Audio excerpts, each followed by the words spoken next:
আপনি যদি দিনরাত 24 ঘন্টা ইমোতে লাইনে থাকেন তারপরেও কেউ বুঝতে পারবে না আপনি ইমোতে অ্যাক্টিভ আছেন। মানে বলতে গেলে আপনি যদি দিনরাত 24 ঘন্টা ইমোতে অ্যাক্টিভ থাকেন তারপরে আপনার ফ্রেন্ড সার্কেলে কেউ জানতে পারবে না, ইমোতে থাকা ফ্রেন্ডরা জানতে পারবে না যে আপনি ইমোতে অ্যাক্টিভ আছেন। তো এই সেটিংটা কিভাবে করবেন সেটা আজকের ভিডিও থেকে জানতে পারবেন। তার জন্য কি করতে হবে, অবশ্যই আমাদের চ্যানেলটি সাবস্ক্রাইব করে আমাদের পাশেই থাকবেন।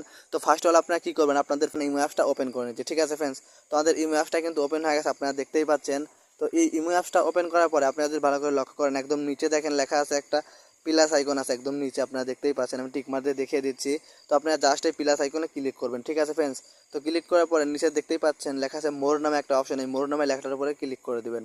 তো আমরা জাস্ট এই মোর নামে লেখাটার উপরে ক্লিক করে দিচ্ছি। তো ক্লিক করার পরে কিন্তু অনেকগুলো সেটিংস চলে আসছে, দেখতেই পাচ্ছেন। তো আপনারা কি করবেন, এই যে এখানে 2 নম্বরে দেখেন আছে সিকিউরিটি অ্যান্ড প্রাইভেসি নামে একটা লেখা আছে, আপনারা জাস্ট এটাতে ক্লিক করে দিবেন। ঠিক আছে ফ্রেন্ডস, তো আমরা এটাতে ক্লিক করে দিচ্ছি। তো এটাতে ক্লিক করার পরে কিন্তু এখানে অনেক ধরনের সেটিং চলে আসছে, দেখতেই পাচ্ছেন। তো আপনারা এখান থেকে স্ক্রল করে একটু নিচে যাবেন, দেখতেই পাচ্ছেন এখানে লেখা আছে last seen and online status নামে। তো এটার উপর আপনারা জাস্ট ক্লিক করে দিবেন। ঠিক আছে ফ্রেন্ডস, তো এটার উপর আমি ক্লিক করে দিচ্ছি।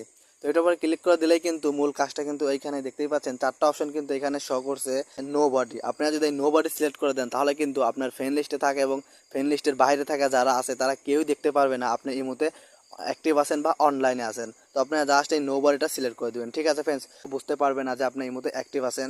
তো ভিডিওটা দেখে যদি ভালো লেগে থাকে অবশ্যই কমেন্টে জানিয়ে যাবেন, এবং চ্যানেলটি সাবস্ক্রাইব করে না থাকলে অবশ্যই এরকম ইমো সম্পর্কে নতুন নতুন টিপস পেতে আমাদের চ্যানেলটি সাবস্ক্রাইব করে আমাদের পাশেই থাকবেন।